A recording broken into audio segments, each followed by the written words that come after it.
देखते हैं। घटना चक्र चल रहा था पॉलिटी का, तो हम शुरू करेंगे नेक्स्ट। तो क्वेश्चन नंबर 50 क्वेश्चन डिस्कस करेंगे। तो निम्न में कौन सा संशोधन मिनी संविधान माना जाता है, यानी कि जो मिनी कॉन्स्टिट्यूशन है, कौन सा संशोधन माना जाता है, वो है 42वां संविधान संशोधन 1976। ठीक है, अब इसको कैसे याद रखोगे, तो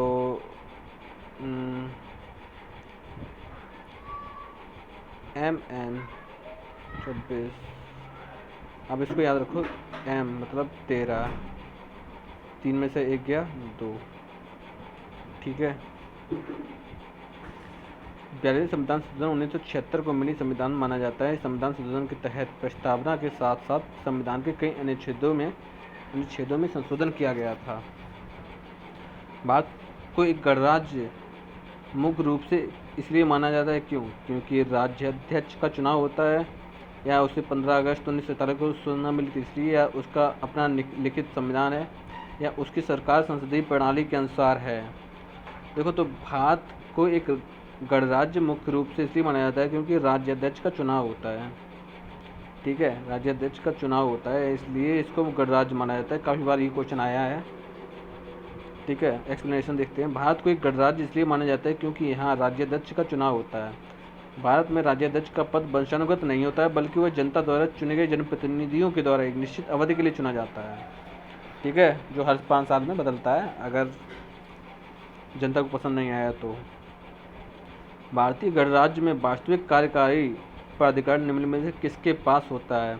प्रधानमंत्री, राष्ट्रपति, नौकरशाही या मंत्रिपद। और वास्तविक कार्यकारी और होता है औपचारिक कार्यकारी। तो औपचारिकता में राष्ट्रपति आएंगे, लेकिन वास्तविकता में प्रधानमंत्री आएंगे। तो संविधान के अनुच्छेद 53(1) के अनुसार संघ की कार्यपालिका शक्ति राष्ट्रपति में नियुक्त होगी।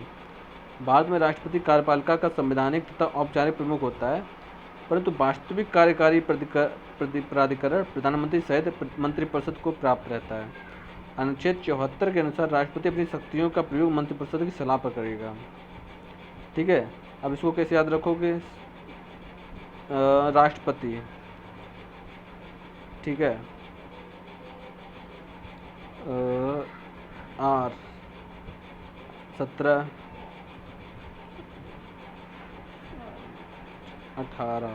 देखो, R है ना, R का रीजनिंग में होता है 18 नाम। ठीक है, तो 18 8 हो गया ना, तो यानी कि 5 + 3 8, अर्थात 53। ठीक है, और प्रधानमंत्री P होता है, P को 14 कहते हैं। ठीक है, तो लास्ट में 4 आ जाएगा। ओके, नेक्स्ट देखते हैं। भारतीय संविधान के प्रारूपण समिति के अध्यक्ष कौन है? प्रारूप समिति या प्रारूपण समिति के अध्यक्ष हैं डॉक्टर भीमराव अम्बेडकर। ठीक है, भारतीय संविधान की प्रारूपण समिति के अध्यक्ष डॉक्टर भीमराव अम्बेडकर थे। इस समिति का गठन 29 अगस्त 1947 को हुआ था। 29 अगस्त 1947 को हुआ था, जिसमें कुल 7 सदस्य थे। इस समिति के द्वारा ही संविधान के प्रारूप को अंतिम रूप से तैयार किया गया था और 21 फरवरी 1948 को संविधान सभा के समक्ष रखा गया था। देखो, अब अमेरिका जो अम्बेडकर थे, इनके में कौन कौन थे? देखो, भीम थे, ठीक है, माधव थे, कृष्ण थे, सादुल्ला थे, और भी बहुत सारे लोग थे, केमन मुंशी और मित्र क्या। ठीक है, निम्न में से किसे संसद की जननी कहा जाता है? तो ब्रिटेन की संसद को संसद की जननी कहा जाता है। ठीक है, विश्व में संसदीय व्यवस्था वाले देशों की प्रेरणा स्रोत ब्रिटेन की संसद ही है। यह एक प्रकार का लोकतांत्रिक राजनीतिक व्यवस्था है जहां सर्वोच्च शक्ति जनता के द्वारा चुने गए प्रतिनिधियों के निकाय अर्थात संसद में निहित होती है। भारत में प्रथम आम चुनाव किस वर्ष हुए थे? तो भारत में प्रथम आम चुनाव 51 से 52 के बीच में हुए थे। 25 अक्टूबर 1951 से 21 फरवरी 1952 के मध्य संपन्न हुए थे। कुल 489 लोकसभा सीटों के लिए हुए इन चुनाव में कांग्रेस पार्टी को जवाहरलाल नेहरू के नेतृत्व में 364 सीटें मिली थी। भारत में एकल नागरिकता की अवधारणा अपनाई गई है। देखो, एकल नागरिकता इंग्लैंड से आई है। ठीक है, वन सिटीजनशिप। और दोहरी नागरिकता निम्न में से किसकी विशेषता है? दोहरी नागरिकता इसकी विशेषता है संसदीय सरकार की। नहीं, संघीय सरकार की विशेषता है। संघीय सरकार दोहरी नागरिकता संघ एवं राज्य हो सकती है। अमेरिका के संघीय सरकार में दोहरी नागरिकता का व्यवस्था की गई है, यानी कि अमेरिका में दोहरी नागरिकता है, एक कनाडा, ठीक है, मतलब कि राज्य की अलग है और सेंटर की अलग है। संविधान का कौन सा भाग नागरिकता के प्रावधानों से संबंधित है? तो संविधान का दूसरा भाग नागरिकता के प्रावधानों से संबंधित है, ठीक है। यह प्रावधान अनुच्छेद 5 से 11 तक समाहित रहता है। भारतीय संघवाद निकट है, नाइजीरिया के, ऑस्ट्रेलिया के, कनाडा के या यूएसए के? तो कनाडा के। संघवाद, संघ मतलब राज्य, संघ मतलब सेंटर और, ठीक है। भारतीय संविधान में अमेरिका या स्विट्जरलैंड की संघीय प्रणाली को न अपनाकर कनाडा की संघीय प्रणाली को अपनाया गया है और कहा जाता है भारतीय संघवाद कनाडा के निकट है। भारतीय संविधान ने भारतीय महासंघ की योजना किसके संविधान से ली है? महासंघ, ठीक है, कनाडा, संघों के संघ, महासंघ। कनाडा के संविधान में सशक्त केंद्र के साथ संघात्मक स्वरूप को अपनाया गया है। तो भारत में ही संघीय व्यवस्था को अपनाया गया है, किंतु अमेरिकी संविधान की भांति दोहरी नागरिकता के प्रावधान को देश हित में नहीं अपनाया गया है। भारतीय संविधान ने सुदृढ़ केंद्र के साथ संघीय प्रणाली कहाँ से ली है? तो कनाडा से। भारत के संविधान का निर्माता किसे जाता है? डॉक्टर भीमराव अम्बेडकर को भारत का संविधान निर्माता कहा जाता है, ठीक है। कहा माना जाता है वह संविधान सभा के प्रारूप समिति के अध्यक्ष थे और उन्हीं के नेतृत्व में अंतिम रूप से संविधान का प्रारूपण किया गया था। भारतीय संविधान के आधारभूत अभिलक्षण कौन से हैं जिन्हें 368 के अंतर्गत संशोधित नहीं किया जाता है? तो संप्रभुता, भू अखंडता, संघीय प्रणाली और न्यायिक समीक्षा, ये भी है। संप्रभुता, भू अखंडता, शासन की संसदीय प्रणाली, ये भी है। न्याय समीक्षा और संघीय प्रणाली, ये भी है। तो संप्रभुता, भू अखंडता, संघीय प्रणाली, न्यायिक समीक्षा और शासन, तो यही है इसका आंसर, ये पांचों। देखो, भारतीय संविधान के आधारभूत लक्षणों में संप्रभुता, भूभागीय अखंडता, संघीय प्रणाली, न्यायिक समीक्षा, शासन की संसदीय प्रणाली आदि शामिल हैं। इन्हें अनुच्छेद 368 के अधीन संशोधित नहीं किया जा सकता है।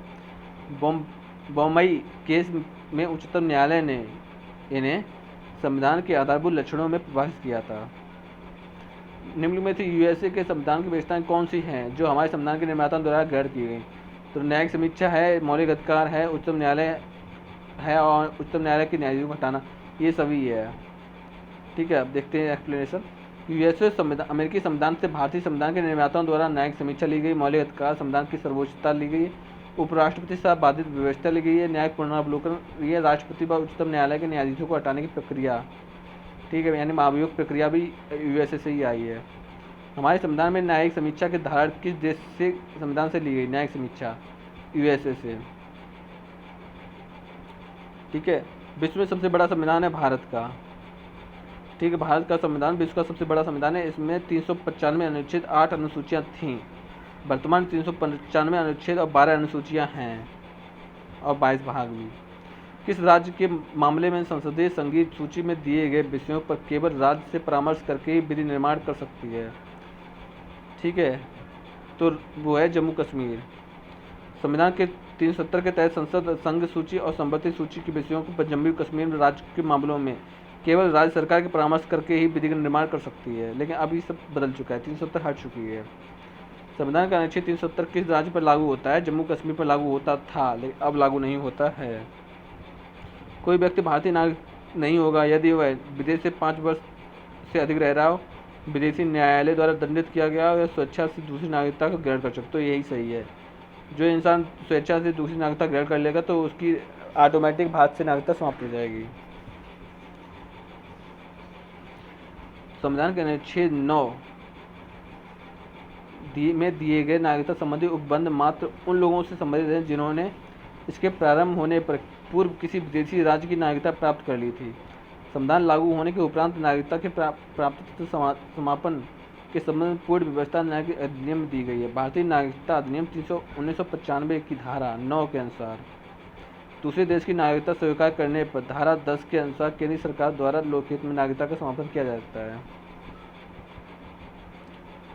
स्थानीय सरकारें आधार हैं लोकतंत्र की। स्थानीय सरकारों का आधार लोकतंत्र है, क्योंकि लोकतंत्र को जीवंत बनाने के लिए लोगों की सहभागिता आवश्यक होती है। पंडित जवाहरलाल नेहरू ने कहा कि गांव के लोगों को अधिकार सौंपने चाहिए, उनको काम करने दो, चाहे वह बेहजारों गलतियां करें। इससे डरने की आवश्यकता नहीं है आप अगर गलती करते हैं तो। स्वतंत्र भारत में निम्नलिखित में से कौन सी प्रणाली लोकतंत्र के वास्तविक आधारभूत के विपरीत है तो जाति व्यवस्था है, क्योंकि जाति व्यवस्था 1947 में आज़ाद हुआ और 50 में हमारा संविधान पर साइन हुए, लेकिन अगर देखा जाए ना तो उस टाइम से आज भी भारत जाति व्यवस्था में लड़ रहा है। एक्सप्लेनेशन, स्वतंत्र भारत के संबंध में प्रक्रम की परिकल्पना की गई थी कि लोकतांत्रिक शासन व्यवस्था के समापन की स्थापना के बाद जाति व्यवस्था का प्रभाव समाप्त हो जाएगा, किंतु स्वतंत्रता के 6 दशकों के बाद भी जाति व्यवस्था भारतीय राजनीति से घनिष्ठ संबंध स्थापित किए हुए है। लोकतंत्र के वास्तविक आधार के विपरीत है, क्योंकि आज भी लोग जाति को देखकर वोट देते हैं। लोकतांत्रिक प्रणाली के लिए निम्न में से कौन सा तत्व आवश्यक है? स्वतंत्र एवं निष्पक्ष चुनाव, अवसर की समानता, अधिकारों के संरक्षण या उक्त सभी? तो है उक्त सभी। लोकतांत्रिक प्रणाली के लिए स्वतंत्र एवं निष्पक्ष चुनाव होना चाहिए, अवसर की समानता होनी चाहिए, अधिकारों का संरक्षण होना चाहिए। ठीक है, किसी देश में लोकतांत्रिक प्रणाली की स्थापना के लिए उपयुक्त बड़े विकल्पों में सभी विकल्प तत्व आवश्यक होते हैं। डी सही है। भारतीय संविधान में मूलभूत अधिकार किस संविधान से लिए गए हैं? तो भारतीय संविधान के मूलभूत अधिकार कहाँ से लिए गए हैं? तो अमेरिका से। Fundamental right USA. अब देखो, आपको अगर भाई सब कुछ भूल जाओ ना तो आपको कैसे याद रखना है? इसको बोलते हैं यूएसए। ठीक है, FUMU,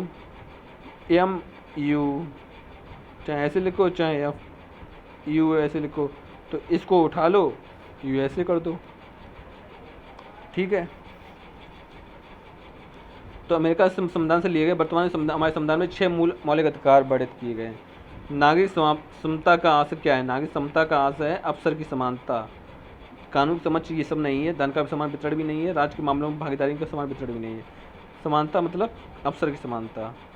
तो अनुच्छेद 14 के तहत सभी व्यक्तियों, नागरिक हो या गैर नागरिक हो, उनको विधि की समझ समता का अधिकार प्रदान किया गया है, जबकि अनुच्छेद 16 के तहत देश के सभी नागरिकों को लोक नियोजन के विभिन्न अवसर की समानता प्रदान की जाएगी। स्पष्टता नागरिक समता से आशय अवसर की समानता से है। बाद की किस धारा के अंतर्गत कोई व्यक्ति मूलभूत अधिकारों के हनन का मामला सीधे उच्चतम न्यायालय में उठा सकता है? कौन सा है धारा? धारा 32। तो अनुच्छेद 32 के प्रावधानों के तहत देश का कोई व्यक्ति मूलभूत अधिकारों का हनन का मामला सीधे उच्चतम न्यायालय में उठा सकता है। यह व्यक्ति मूल अधिकार है और इस संवैधानिक उपचारों का अधिकार भी माना गया है। यानी कि अगर आपके मूल अधिकारों का कोई हनन कर रहा है ना, तो आप सीधे सुप्रीम कोर्ट या हाई कोर्ट में जा सकते हैं। ठीक है, हाई कोर्ट में जाएंगे तो 226 लगेगा और सुप्रीम कोर्ट में जाएंगे तो आर्टिकल 32 लगेगा। मौलिक अधिकारों को लागू करने के लिए निम्नलिखित में से किसी न्यायालय द्वारा जारी किया गया हो सकता है? रिट। उच्चतम न्यायालय द्वारा अनुच्छेद 32 के अंतर्गत उच्च न्यायालय द्वारा 226 के तहत मौलिक अधिकारों को लागू करने के लिए रिट जारी कर सकते हैं। ये समावेश, यानी कि रिट 5 प्रकार के होते हैं: बंधी, प्रत्यक्षीकरण, ठीक है, परमादेश, अधिकार प्रेक्षा, उत्प्रेषण और प्रतिषेध। अब इसको आप याद कैसे करोगे? अगर याद आपको हो भी ना पाए लेकिन आपको सही टिक कैसे मारना हो, तो आप यहाँ पे प्रा देखो, जो पा है PR, देखो इसमें भी PR है, इसमें भी PR है, इसमें भी PR है और इसमें भी PR, यानी कि जहाँ PR मिल जाए ना, समझो कि वो आर्टिकल 32 में 5 प्रकार के रिट दी गई हैं, उनके अंतर्गत आता है। किसी व्यक्ति के कैद होने पर अनुच्छेद 226 के अंतर्गत की कार्रवाई का नाम होगा। यानी किसी व्यक्ति को अगर कैद किया लिया गया तो अनुच्छेद 226 के अंतर्गत की कार्रवाई संवैधानिक कार्रवाई कहलाएगी, क्योंकि 226 के तहत कार्रवाई की गई ना, यानी कि हाई कोर्ट इसमें शामिल है, तो वो संविधान के अकॉर्डिंग चलेगा। तो किसी व्यक्ति के कैद होने पर उच्च न्यायालय द्वारा अनुच्छेद 226 के तहत बंदी प्रत्यक्षीकरण रिट जारी करेगा, जो कि मूल अधिकारों का उल्लंघन के विरुद्ध संवैधानिक कार्रवाई यानी संवैधानिक उपचारों के अधिकारों के अंतर्गत है। उच्च न्यायालय अथवा सर्वोच्च न्यायालय द्वारा किसी रिट को जारी करके किसी प्राधिकारी द्वारा न किया जा रहा कोई कार्य कराने के लिए बाध्य किया जाता है। देखो, तो वो होता है परमादेश, यानी कि कोई भी अधिकारी है, अब वो अपने कार्य का निर्वाह नहीं कर रहा है ना, तो परमादेश जारी करके उससे पूछा जाता है कि आप अपने कार्यों का निर्वाह क्यों नहीं कर रहे हैं। ठीक है, अब एक्सप्लेनेशन देखते हैं इन्होंने क्या दिया है। उच्च न्यायालय अथवा सर्वोच्च न्यायालय किसी प्राधिकारी द्वारा अपने कर्तव्यों को न किए जाने पर परमादेश यानी मैंडुमस रिट जारी करने पर कर उसे अपने अभिष्ट कार्यों के लिए बाध्य कर सकता है, यानी कि करो कार्य। निम्नलिखित में से उच्च न्यायालय उच्चतम न्यायालय का वह रिट आदेश कौन सा है जो कि किसी प्राधिकार को रद्द करने के लिए दिया जाता है? यानी कि कोई प्राधिकार को रद्द करने के लिए कौन सा होता है? अधिकार पेक्षा रिट। अब देखो अधिकार पेक्षा रिट क्या है। अधिकार पेक्षा रिट के अंतर्गत सार्वजनिक पद पर बने किसी व्यक्ति से न्यायालय यह प्रश्न पूछ सकता है कि उसके उस पद पर बने रहने का क्या औचित्य है। इस रिट के माध्यम से न्यायालय द्वारा किसी प्राधिकार के विधि संगत न होने पर उसे रद्द किया जाता है। यानी कि अधिकार पेक्षा में ये है कि अगर आपकी नियुक्ति, जब एक जॉब मान लो कि आपने एक फ्रॉड तरीके से एक जॉब पाई है, तो अधिकार पेक्षा से वो जब जांच हाईकोर्ट जांच करवाएगा और अगर आप सही पाए गए तो जॉब आपको मिलेगी। अगर सही नहीं पाए गए तो आपके खिलाफ कार्रवाई होगी और आपको नौकरी से बाहर कर दिया जाएगा। तो निम्न में से किस याचिका के अधीन किसी कर्मचारी को ऐसी कार्रवाई करने से रोका जा सकता है जिसके लिए वह सरकारी तौर पर हकदार नहीं है? तो वही है अधिकार पेक्षा रिट। अधिकार पेक्षा रिट के तहत किसी कर्मचारी को अवैधानिक रूप से की जाने वाली कार्रवाई करने से न्यायालय द्वारा रोका जा सकता है। इस रिट के तहत न्यायालय द्वारा यह पूछा जा सकता है कि वह व्यक्ति किस प्राधिकार से वह कार्य कर रहा है। निम्नलिखित समादेशों मतलब रिटों में से कौन सा रिट किसी अवैध व्यक्ति से सरकारी पद को बचाने के लिए जारी कर सकता है? भैया अधिकार पेक्षा। अभी सब बता चुके हैं। निम्न में कौन सा रिट व्यक्तिगत स्वतंत्रता का बुलवर्क है? व्यक्तिगत स्वतंत्रता का बुलवर्क है बंदी प्रक्षीकरण, यानी कि जो व्यक्तिगत स्वतंत्रता समाप्त कर देता है। संवैधानिक उपचारों के अंतर्गत अनुच्छेद 32 में उल्लिखित विभिन्न रिटों में बंदी प्रत्यक्षीकरण की रिट आवश्यक व्यक्तिगत स्वतंत्रता की बुलवर्क है। यह रिट सरकारी व गैर सरकारी दोनों प्रकार की होती हैं, प्रकार के व्यक्तियों पर लागू होती हैं। निम्न में से कौन सा निजी स्वतंत्रता का एक आधार है? निजी स्वतंत्रता का आधार है तो बंदी प्रत्यक्षीकरण। देखो जो निजी स्वतंत्रता खत्म कर देता है। बंदी प्रत्यक्षीकरण द्वारा किसी अवैध रूप से निरुद्ध व्यक्ति को छोड़ने के लिए उच्च न्यायालय उच्चतम न्यायालय आदेश जारी कर सकता है, अतः यह निजी स्वतंत्रता का एक आधार है। निम्नलिखित में से किस स्थिति में बंदी प्रत्यक्षीकरण रिट जारी की जाती है? बंदी प्रत्यक्षीकरण रिट किस स्थिति में जारी की जाती है? तो भारत संपत्ति की हानि, अतिरिक्त कर की वापसी, दोषपूर्ण पुलिस नजरबंद, तो यही है। बंदी प्रत्यक्षीकरण रिट जारी तब कर सकता है जब किसी मतलब जब पुलिस ने मतलब देखो जब पुलिस कोई पर्सन दोषपूर्ण है तो उसको नजरबंद कर देती है, तो वही है बंदी प्रत्यक्षीकरण। अवैध रूप से निरुद्ध करने की विरुद्ध कार्रवाई की जाती है। निम्नलिखित रिट में किसका शाब्दिक अर्थ है? सशरीर प्रस्तुत करना। तो बंदी प्रत्यक्षीकरण का अर्थ है सशरीर प्रस्तुत करना। किसी व्यक्ति के अवैध निरोध के मामले में न्यायालय द्वारा निम्नलिखित में से क्या जारी किया जा सकता है? न्यायालय द्वारा बंदी प्रत्यक्षीकरण जारी किया जा सकता है। भारतीय संविधान के किस प्रकार के रिटों की विशिष्ट व्यवस्था नहीं की गई है? तो देखो इसमें पीआर है, इसमें भी पीआर है, लेकिन इसमें नहीं है, इसमें नहीं है, अर्थात ये दोनों नहीं है। उच्चतम न्यायालय द्वारा कितने प्रकार की रिटें जारी की जाती हैं? 5 प्रकार की। निम्न में से वह अधिकार कौन सा है जिसकी गणना भारत के संविधान में नहीं की गई है लेकिन जिसे उच्चतम न्यायालय के मौलिक अधिकार माना गया है? तो विधि के समक्ष है, अस्पृश्यता का है, देखो ठीक है 17 और 14 और एसोसिएशन एवं संघ यूनियन बनाने का अधिकार, ठीक है 19, ये है 19(1), लेकिन निजता का अधिकार नहीं है। लेकिन हाई कोर्ट जो उच्चतम न्यायालय है उसके द्वारा इसको भी मान लिया गया अधिकार। देखो विधि के समझ समानता का अधिकार 14 के तहत, अस्पृश्यता का उन्मूलन 17 के तहत और एसोसिएशन एवं संघ यूनियन बनाने का अधिकार 19(1)(c) के तहत मौलिक अधिकारों के रूप में भारतीय संविधान में शामिल किया है। निजता के अधिकार की गणना यद्यपि भारतीय संविधान में नहीं की गई है तथापि उच्चतम न्यायालय ने अनुच्छेद 21 को प्राण एवं दैहिक स्वतंत्रता का अधिकार की व्यापक व्याख्या करते हुए निजता के आधार के अधिकार, स्वतंत्रता, स्वास्थ्य के अधिकार आदि को इसके तहत मौलिक अधिकार मान लिया गया है।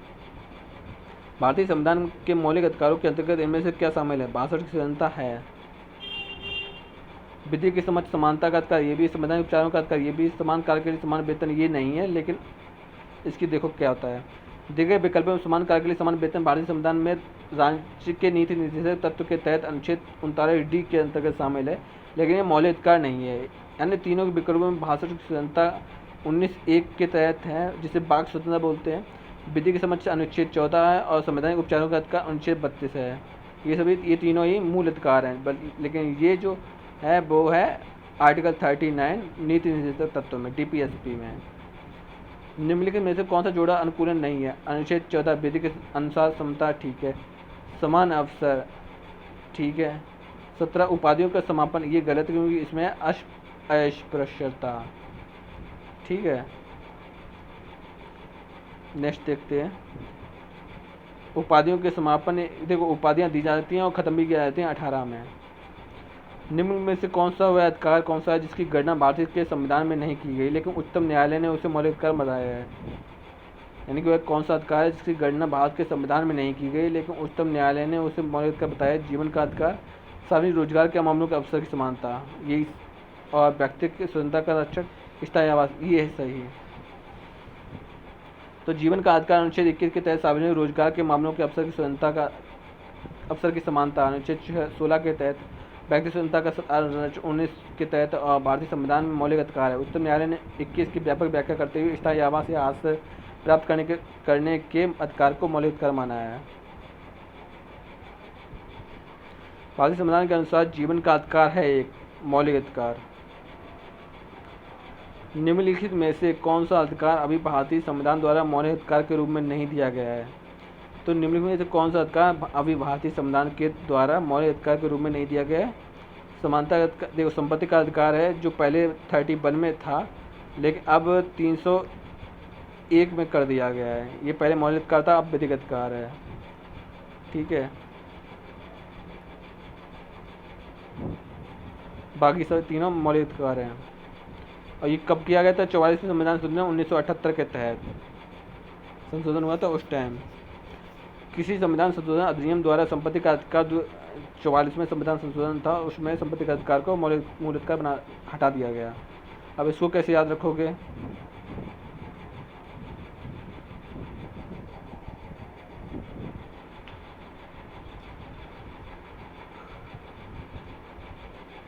देखो संपत्ति है एस को 19 बोलते हैं, तो 9 - 1 बराबर 8, 4 + 4 8। इसका मतलब ये है कि माइनस प्लस ठीक है, इसमें माइनस प्लस। अब कैसे आपको माइनस प्लस कैसे याद है? देखो संपत्ति का अधिकार हटाया गया था फिर जोड़ा गया है, तो माइनस हुआ फिर प्लस हुआ, समझे? 44वें संविधान संशोधन के अंतर्गत विधिक अधिकार बन गया है संपत्ति का अधिकार। भारतीय संविधान के अनुसार संपत्ति का अधिकार है विधिक अधिकार। संपत्ति के अधिकार को मौलिक अधिकारों की सूची में से किसके शासनकाल के दौरान हटाया गया था? तो मोरारजी देसाई की सरकार थी उस टाइम ठीक है, जनता सरकार की। ये मोरारजी देसाई चुने गए थे जनता सरकार के से ठीक है। इस एक्सप्लेनेशन देखते हैं। संपत्ति के अधिकार मौलिक अधिकारों की सूची में 44 संविधान संशोधन 1978 के द्वारा हटाया गया था। उस समय मोरारजी देसाई के नेतृत्व में जनता पार्टी सरकार में अस्तित्व में आई थी। मूल संविधान में संपत्ति का अधिकार अनुच्छेद 31 में समाविष्ट था ठीक है। निम्न में वह मौलिक अधिकार कौन सा है जिसे डॉक्टर अम्बेडकर के अनुसार संविधान का दिल कहा गया है? तो संविधान का दिल है संविधान के उपचार के यानी आर्टिकल 32